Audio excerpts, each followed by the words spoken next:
Meilleur site d'information sportive, musicale. Voilà, mbote na balandini surtout balinga Congo Mam télévision et c'est vraiment tellement trop vous allez wana. Merci parce que vous faites biso attention, merci parce que vous linga biso, merci parce que vous faites biso ba remarque en tout cas concernant fonctionnement musa na biso concernant ndengeni musa et salama. Nous sommes vraiment très contents et vous allez encore une fois de plus lelo liboso na bino, vous allez connecter, vous allez brancher parce que ma question d'actualité est vraiment ébélé. Alors nous allons parler avec mon invité, j'espère que non vous bien mais ils allent encore plus mieux. Yemoko à se présenter, enfin que Binotou Bolinga Biso plutôt, Batou Bolinga Biso de partout, France, Belgique, Congo, partout, pour comprendre à qui on a affaire aujourd'hui. Bonjour, chef de travaux, bonjour, c'était. Bonjour. Ndeko Batou Balota la Biso, Libanda, Nitoroyeba, Nani Tozo sur Anae Lelo. Montobozo sur l'Anae. Ouais. Et ça, chef de travaux na Unikin. Ouais. Et chef de travaux.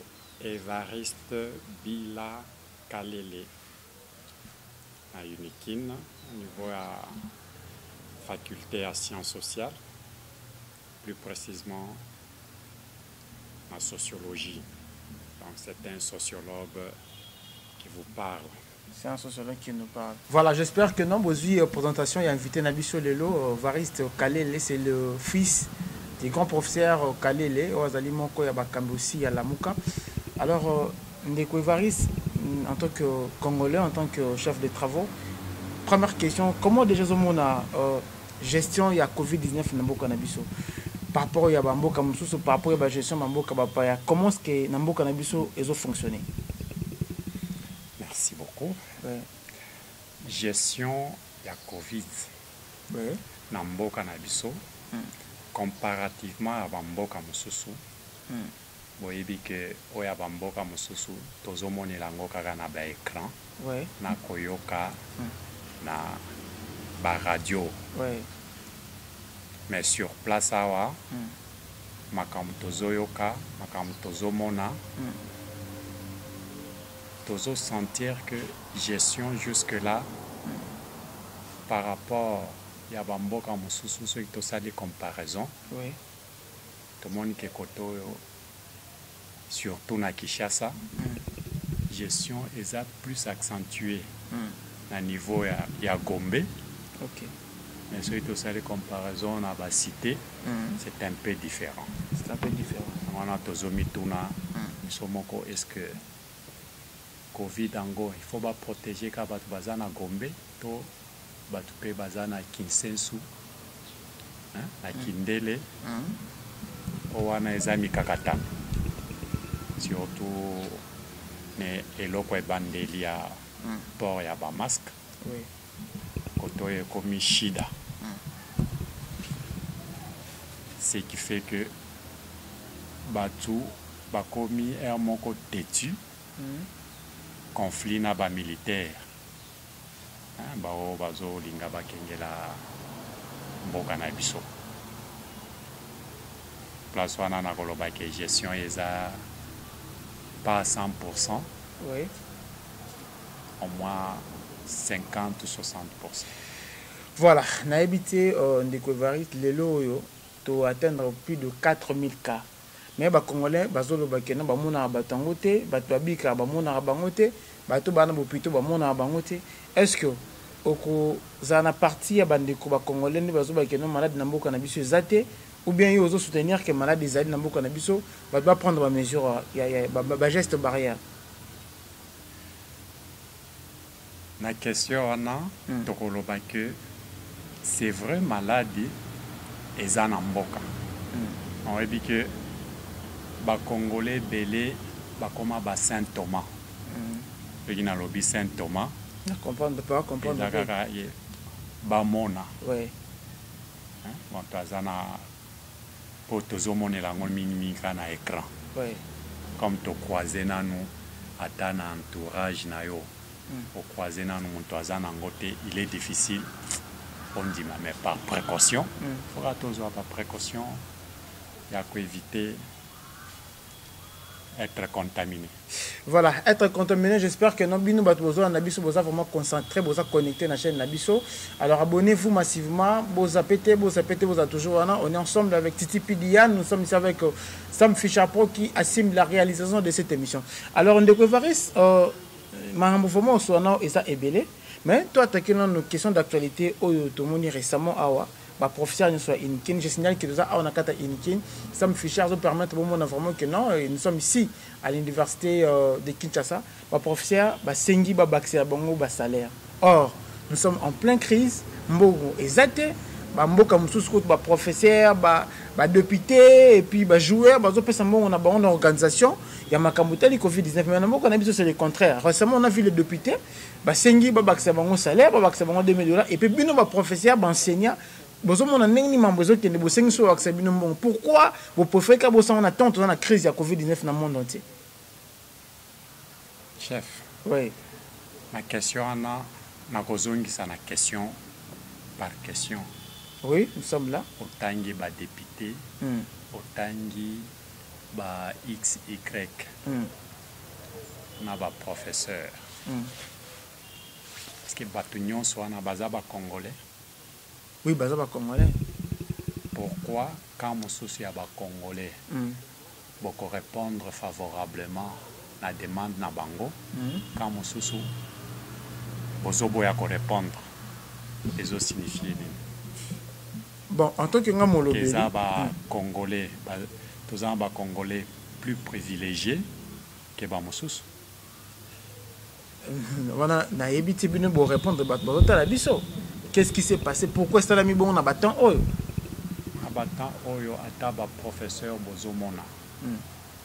Baza na basi na bana, il faut batangisa, il faut ba mieux occuper na makambo nyonso ya vie. Mais ceux qui azana mbongo te. À cause de la députée. Mais fait beau là quand même il y a Covid-19 les cas, tout ça est en pleine crise. Le gouvernement en pleine crise et aussi la colonie. On ne sait pas, mais il fallait peut-être patienter. Pourquoi pas Nathan Kabila Bosenga Bambon wana?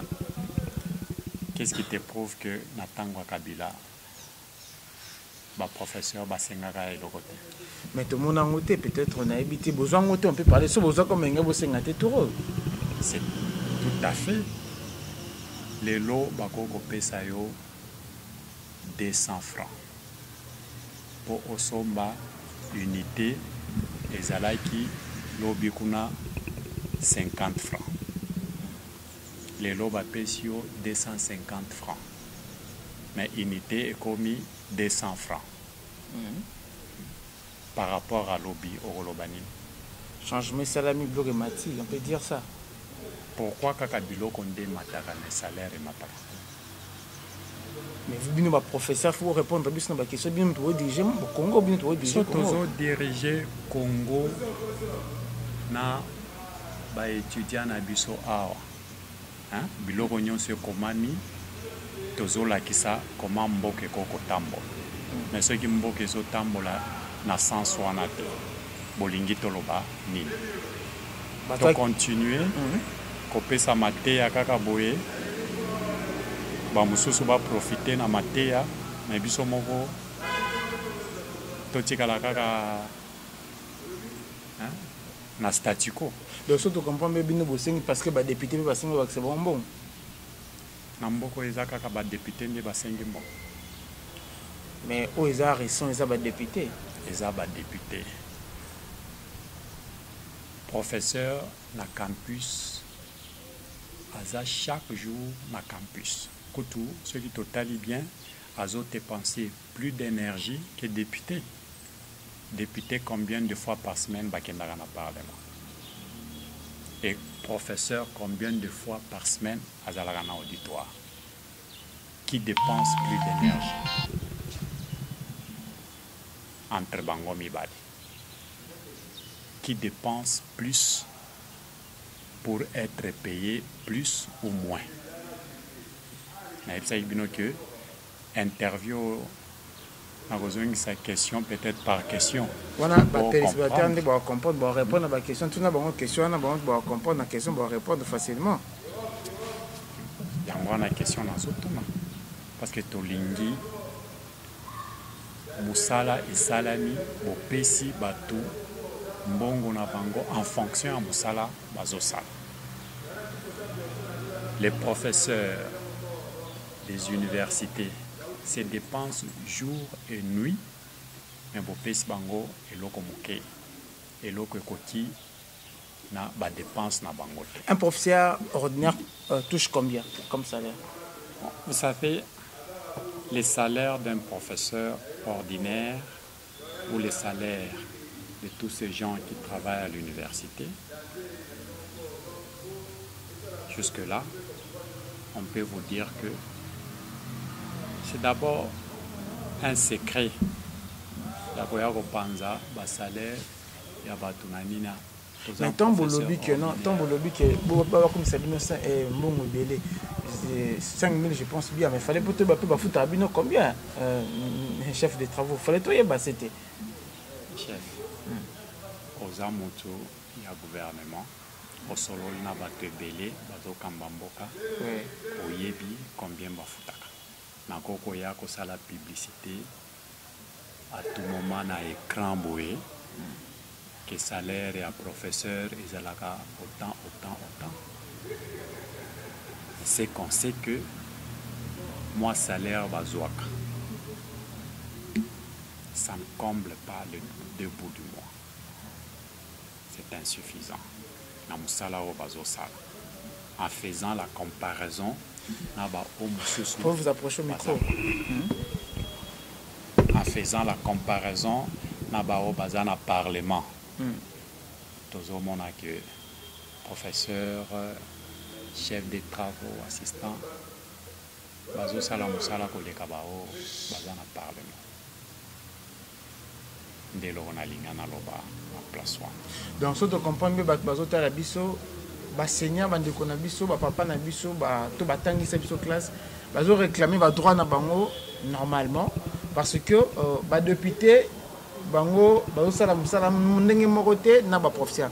Quant à moi en tant que Congolais, je soutiens cela, na soutenir en gros parce que nous avons tous étudié. Ceux qui ont la capacité de faire la émission, c'est parce qu'il y a des gens qui ont voulu se sacrifier du temps type quoi batang sabo. Alors les lots, ça peut être droit na bango réclamer basala na bango. Mais question ça moko chef de travaux, pourquoi vous allez quitter Makambo crise OSI là? Parce que le gouvernement est en train de lutter contre la pandémie aux autres touché le monde entier. Il fallait quand même poser là Makambo ici là.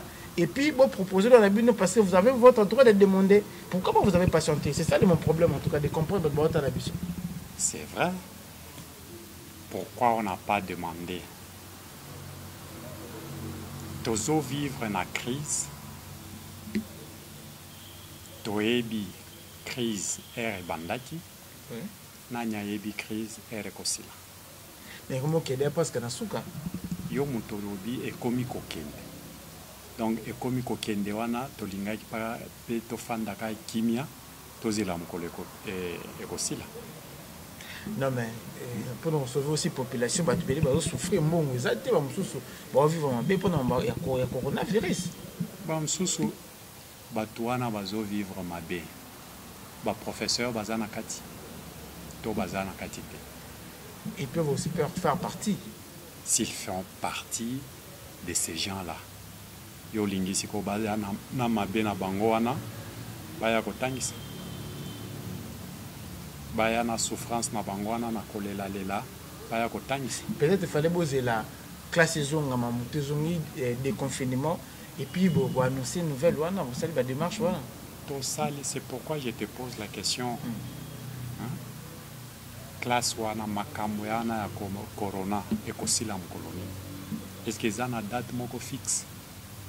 Obasi balobi ko corona kosila na date wana pour que biso pe tozala tozela tout comme tokolo bape que pour tozonga classe tozela confinement corona et si là pour ba étudiants nyonso bazonga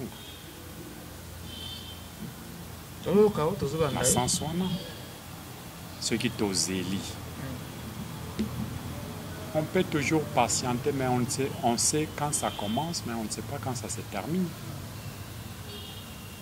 Tokoko zela netio totanga kana Bible que Jésus revient bientôt.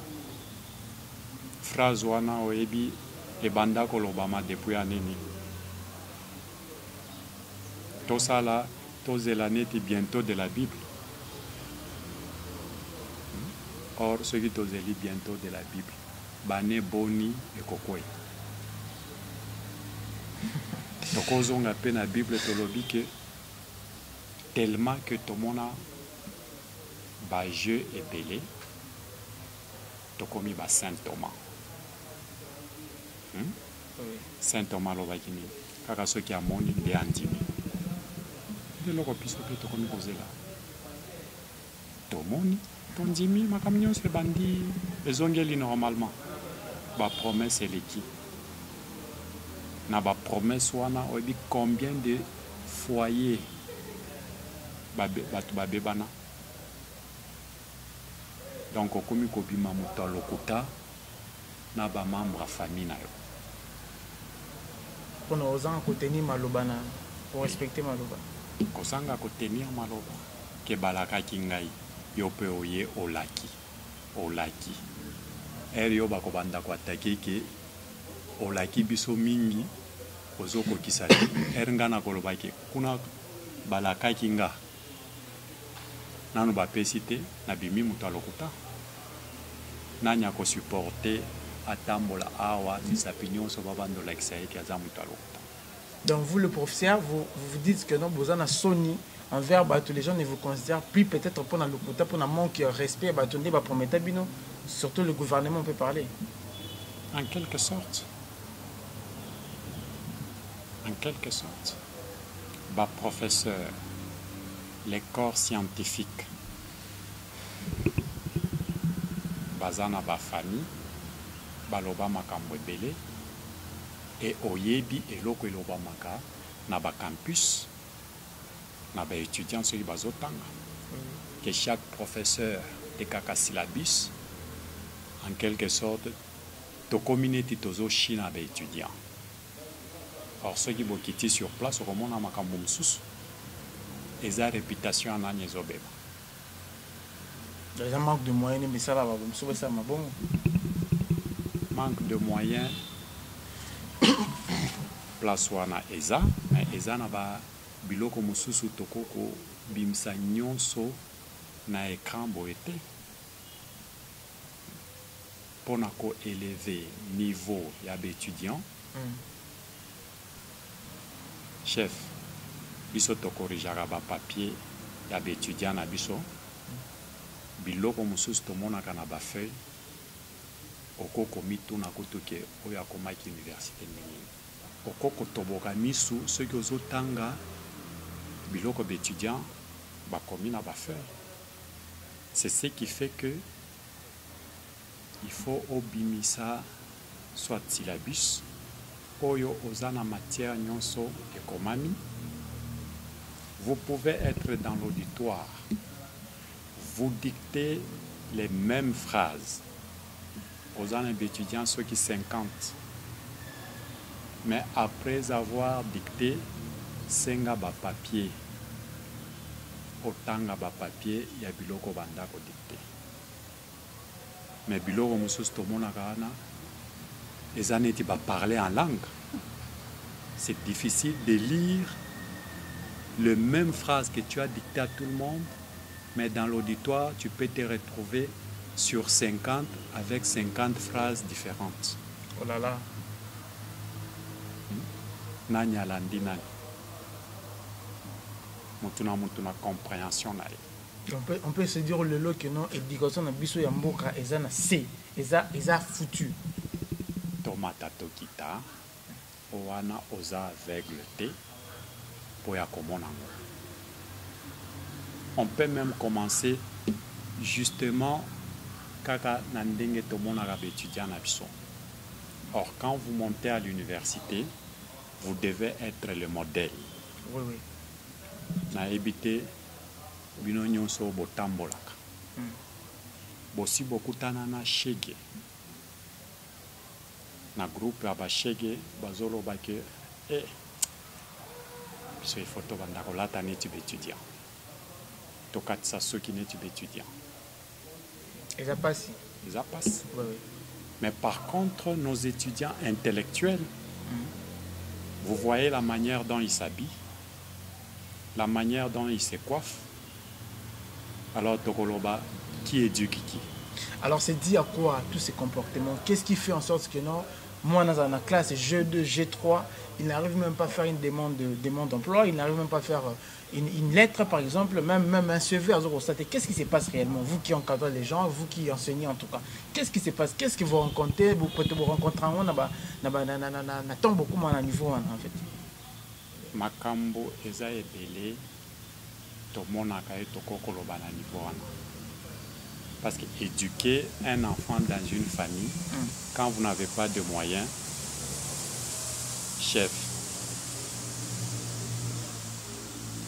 mwana akozala têtu, ceux qui ont trouvé tout biloko na ye libanda.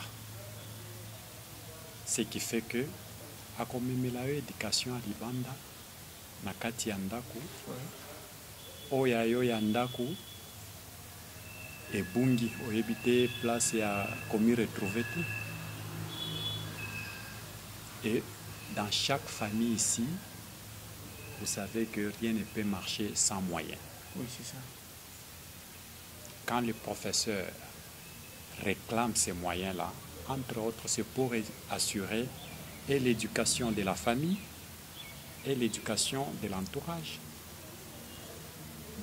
Yo étudiant, étudiante, oyez, très bien habillé, très bien coiffé, biloko nyonso luxe, mais muto azotangisa yo ayena sandal, ayena mapapa. Vous êtes déjà complexé. Il faut sikoyo biso tolekela bango, biso tosalaka par rapport à muto asalaka te. Faut différence et mon anapé. Normalement. C'est ce qui fait que Ozomona Batubaza têtu dans ce sens-là. Et nous ne voulons pas nous laisser marcher sur cette voie. Nous réclamons nos droits pour que nous soyons aussi respectés, considérés. Nabilo Kongo Tozo Tangisa et Zoapoa. Voilà, merci beaucoup. Nous sommes en train d'avancer dans cette émission. J'espère que vous allez comprendre l'analyse qui est malem au chef de travaux Évariste Kalele. Je rappelle bien que non, c'est le fils du grand professeur Kalele en tout cas. Ici, nous sommes à l'Inikin. La question, nous allons transmettre pour nous répondre. J'espère que non, c'est très important. Il faut éducation dans le cannabis sur retaper.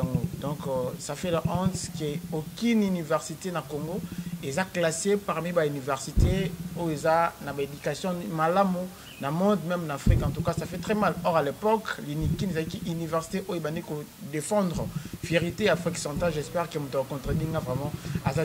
Alors, chef de travaux, n'a habité. Depuis arrivé à nouveau président Félix Antoine Tshisekedi, est-ce qu'il y a quand même des avancées dans le système éducatif de cannabis? Les avancées, on ne refuse pas. Oui. Il y a quelques avancées. Maintenant, comme il y a un point, il y a comment on a différence ou par rapport à différence, il y a pouvoir au LK. Discipline sur l'éducation. Et l'éducation dont on doit parler ici, c'est l'éducation de la masse, l'éducation populaire. Mais comportement, il y a c'est vrai que par rapport à pouvoir et les cas, il y a des petits changements. On n'est pas encore au point. Mais par là, on a anticipé pendant que nous qui sommes qui que professeur, bino soutenir ma belle gouvernement les cas système on vous acquise parce que la plupart des gens qui changent les histoires sont plus des professeurs, les éminents docteurs, chef de travaux. banani bakizaka biso peuple ya Kizakabino parce que la plupart bateau tout bana l'Assemblée nationale c'est plus des professeurs des universités bateau ba diriger beaucoup plus de professeurs et vous qui mettez le pays dans les déserts et puis les gens beaucoup réclamer sur bango lorsque vous avez qui na pouvoir et bosso yo za quatre mais belle ba professeur ba comme si pe mboka na biso boy to ko ba vérité na sens wana les professeurs ba pesio marche ba pesio ba idée ya ndenge mboka il faut etambola mais bino soki bochango na exécution te okoloba bango nde baza mabe non mais parce que ce moment là c'est plus des faut démissionner la plupart je donne l'exemple si nous partons on peut perdre beaucoup de professeurs des universités ici à Inikin sont beaucoup on a MLC on a professeurs basés belé mais il y a pas toujours les changements dans le pays alors changement écoute pas et puis besoin baso ah que élèves étudiants et tout mais les athées mais on continue comme boy et loko wana et l'Obama lelo mais on peut arrêter ça quand même qui peut arrêter vous les enseignants vous qui enseignez vous le père de l'éducation on enseigne ce qui doit être et ce qui doit se faire. Mais c'est lui qui met en exécution, c'est une autre personne. Vous êtes sans ignorer que quand la politique marche, les tout marche, tout ce qui reste aussi marche automatiquement. Oui. C'est pourquoi nous coinçons la politique. Na cercle wana, ceux qui biloko kaka et tamboli, ça suit automatiquement. Biloko mosusu okokota jamais na auditoire moko awa okutani na professeur azotangisa mabe quand je dis mabe c'est-à-dire azotangisa ke pays il faut etambola na kikuluna pays il faut etambola na tuerie ata ceux qui aza mutu à opposition tout comme aza mutu à pouvoir quand il s'agit de la matière il donne et il enseigne ce qui doit être, ce qui doit se faire. Mais banane, il faut battre en exécution. Plus autre en exécution, déjà quand je vous dis à partir de l'habillement de nos étudiants, quand on interdit X, Y étudiants, malgré la crise, il y a kokota, na tenue, il y a mabé na classe. Déjà, il faut appliquer. En exécution, biloko totangisaka. Mais ceux qui au boy ezaka bino boko finga biso ba CT ba travaux, ba chef de travaux, ba assistant, ba zoboya bana na biso ba kota classe. Mais ba yebi ke mboka eza na crise. Mais ils appellent Bino, Bino aussi, c'est bien en tant que Bino, enseignant. Vous couchez avec les filles pour avoir piteux à point. Il y a une fille qui ne travaille pas, mais il n'y a pas comment kiser, c'est un truc, mais blanc, moi, ils sont belés. Il y a qui comprennent, mais toujours comme ça, comme un ami qui comprend le voilà. Chef, na place wana. Est-ce que vous savez d'ailleurs que ça c'est dans mes disciplines, oui. Une étudiante à qui tu as demandé la main à Boy,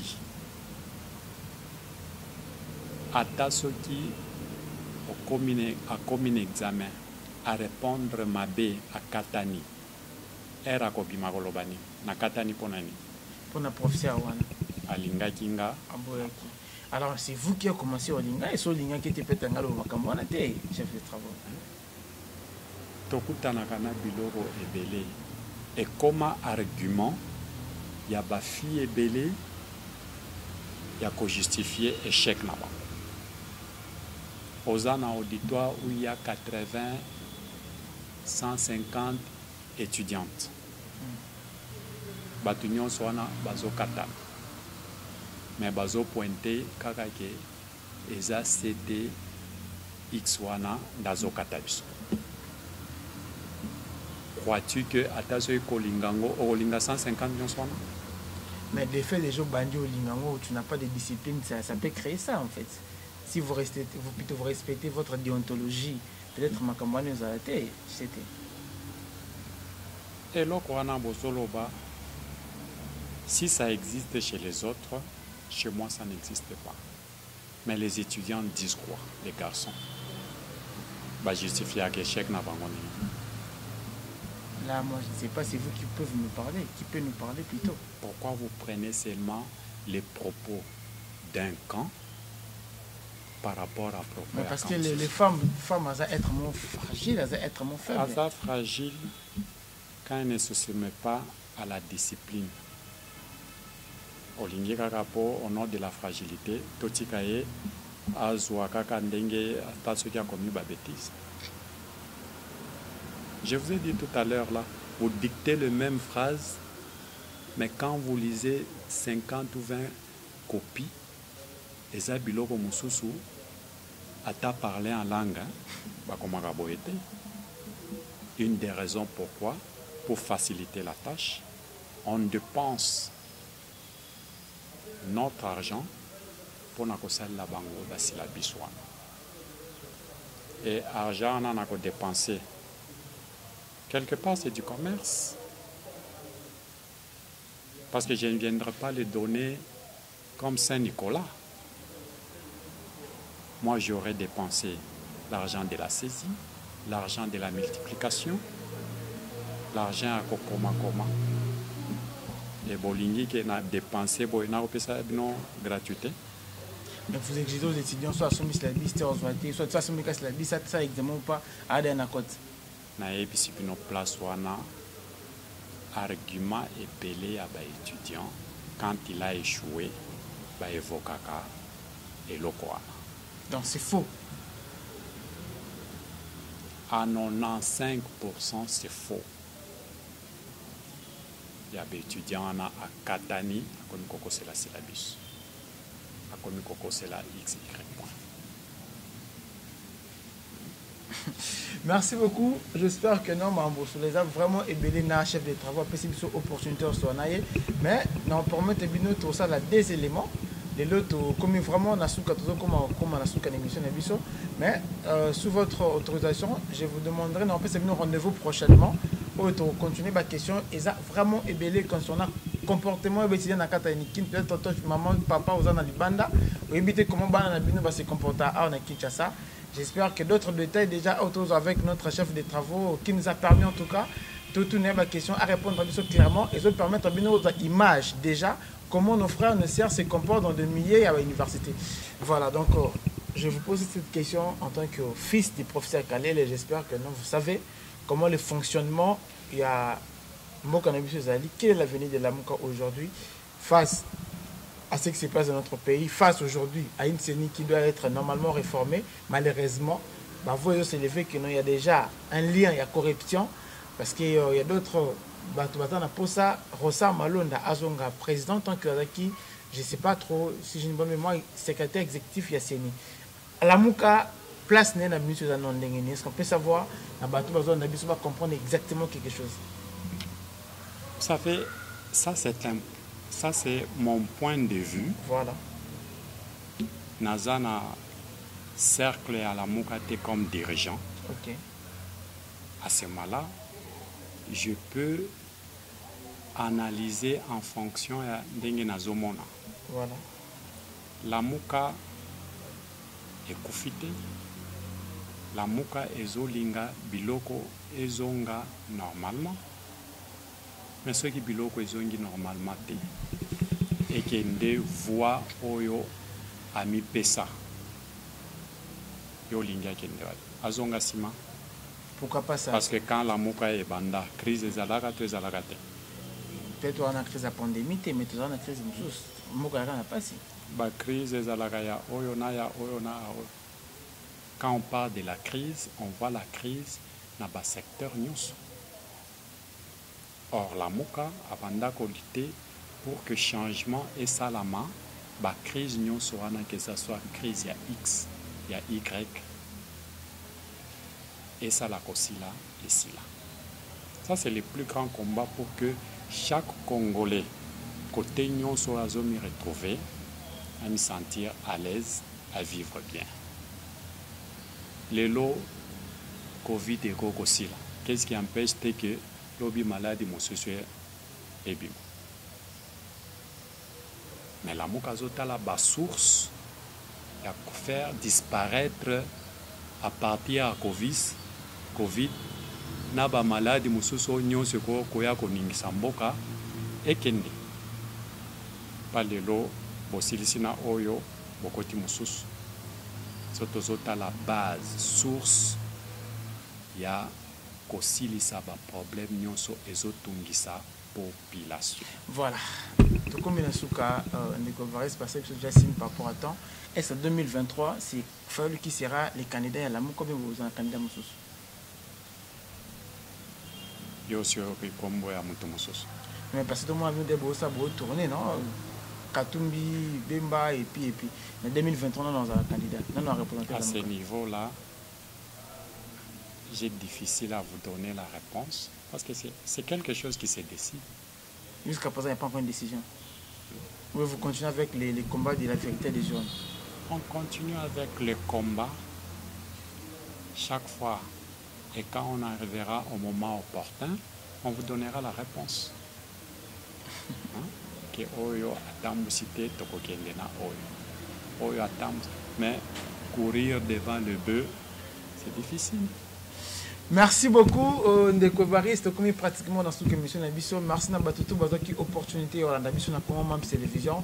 Je vous annonce que nous sommes ici à l'université de Kinshasa. En tout cas, nous étions venus parler avec le chef de travaux Évariste Kalele concernant l'augmentation. Il y a un salaire au professeur Basengi concernant des points très importants. J'espère que vous qui avez l'opportunité de suivre Landabisso, vous allez connecter, vous êtes toujours branché. Je vous annonce que la deuxième partie émission et qu'on intervenir prochainement avec le chef de travaux tout sur là-bas anglais ou peut-être le autre aussi par rapport à temps. Est-ce que chef de travaux quand on le souka avant tout kabwana yo na bato bazaki opportunité Holanda yo il oba souka otoko koloba na ngongo yo ezaka kusenga population à persévérer pour faire triompher la vérité, à persévérer devant XY situation pour que tozonga nanzela ya mutu na mutu a me retrouver. Ata ceux qui ont me retrouvé à 100% T, mais ont me retrouvé au moins à 90%. Gardons l'espoir pour faire marcher notre pays. Merci beaucoup. Merci beaucoup, professeur. J'espère qu'on se revoit prochainement. Bye bye.